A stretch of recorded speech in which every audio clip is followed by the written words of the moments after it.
Kozhikode Pazhoor മൂന്നൂരിൽ bike യാത്രികരായ യുവാക്കളെ ഇടിച്ചു തെറിപ്പിച്ച് car മനഃപൂർവ്വം കാർ ഇടിപ്പിച്ചതെന്നാണ് ആരോപണം. കൊടിയത്തൂർ പഴംപറമ്പ് സ്വദേശികളായ യുവാക്കൾക്കാണ് പരിക്കേറ്റത്. ബൈക്ക് യാത്രികരായ യുവാക്കൾ ഒരു വീട്ടിൽ കയറി ആക്രമണം നടത്തി തിരികെ പോകുമ്പോൾ എതിർ സംഘം ആക്രമിച്ചു എന്നാണ് സൂചന. ദൃശ്യങ്ങൾ ലഭ്യമാണ്. ആദ്യം ദൃശ്യങ്ങളിലേക്ക്.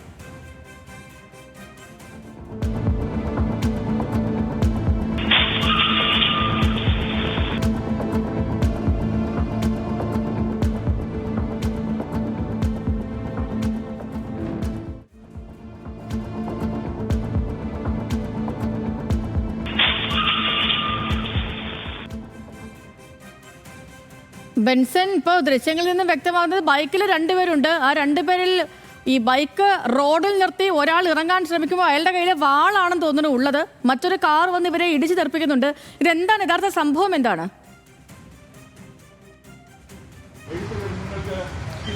സേതുലക്ഷ്മി സൂചിപ്പിച്ചതുപോലെ തന്നെ ആ ദൃശ്യങ്ങൾ വളരെ ഭയപ്പെടുത്തുന്നതാണ്. കോഴിക്കോട് കൂളിമാടിന് സമീപം പാഴൂർ മുന്നൂർ എന്ന് പറയുന്ന സ്ഥലത്ത് വെച്ചിട്ടാണ് ഇത്തരത്തിലൊരു അക്രമം ഉണ്ടായിരിക്കുന്നത്. അതായത് നമുക്ക് CCTV ദൃശ്യങ്ങളിൽ കാണാൻ സാധിക്കുന്നത് ഒരു കാർ വരുന്നു.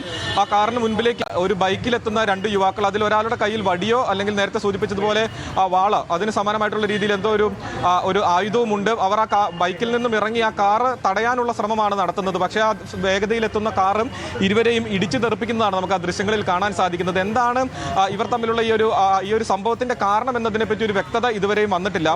മാവൂർ സ്റ്റേഷൻ പരിധിയിലാണ് ഈ സംഭവം നടക്കുന്നത്. മാവൂർ പോലീസ് ഇപ്പോൾ ഈ സംഭവത്തിൽ കേസെടുത്ത് അന്വേഷണം ആരംഭിച്ചിട്ടുണ്ട്. നമുക്ക് ലഭ്യമാകുന്ന വിവരങ്ങൾ പ്രകാരം ബൈക്ക് യാത്രികർ കൊടിയത്തൂർ പഴംപറമ്പ് സ്വദേശികളായിട്ടുള്ള യുവാക്കളാണ് ഈ ബൈക്ക് യാത്രികർ എന്നതാണ് മനസ്സിലാക്കാൻ സാധിക്കുന്നത്. ഇരുവർക്കും ഗുരുതരമായി തന്നെ പരിക്കേറ്റിട്ടുണ്ട്.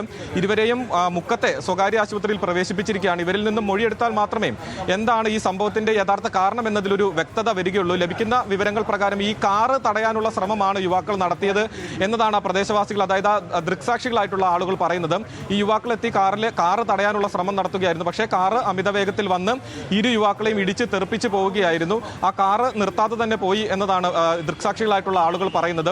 അതുമാത്രമല്ല, ഈ യുവാക്കളുടെ കയ്യിലുണ്ടായിരുന്ന വടിയോ അല്ലെങ്കിൽ വാളോ എന്തു തന്നെയായിരുന്നെങ്കിലും ഒരു ആയുധം ഇവരുടെ കയ്യിലുണ്ടായിരുന്നു, ഈ ബൈക്ക് യാത്രികരുടെ കയ്യിലുണ്ടായിരുന്നു.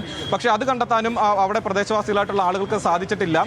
ഇരുവരുടെയും നില ഗുരുതരമാണ് എന്ന് തന്നെയാണ് ആശുപത്രിയിൽ നിന്ന് മനസ്സിലാക്കാൻ സാധിക്കുന്നത്. പക്ഷേ ഈ കാറ് ഓടിച്ചിരുന്ന ആളുകൾ അല്ലെങ്കിൽ കാറിൽ ഉണ്ടായിരുന്ന ആളുകൾ, കാർ ഓടിച്ചിരുന്ന ആള്, ഈ ബൈക്കിലുണ്ടായിരുന്ന യുവാക്കൾ, ഇവർ പരസ്പരം അറിയുന്ന ആളുകളാണ്. ഇവർ തമ്മിൽ ഏതോ തരത്തിലുള്ള വൈരാഗ്യം ഉണ്ടായിരുന്നു എന്നും, അതായത് സമീപ പ്രദേശത്ത് താമസിക്കുന്ന ആളുകളാണ് എന്നും പ്രദേശവാസികളായിട്ടുള്ള ആളുകൾ പറയുന്നുണ്ട്. അപ്പോൾ ഈ ഒരു ആക്രമണത്തിന്റെ കാരണം എന്ത് എന്നതിലൊരു വ്യക്തത ഇനിയും വരേണ്ടതുണ്ട്. പോലീസിൽ നിന്നും കൃത്യമായിട്ടുള്ള വിവരങ്ങൾ ഇനിയും ലഭിക്കേണ്ടതുണ്ട്. സേതുലക്ഷ്മി.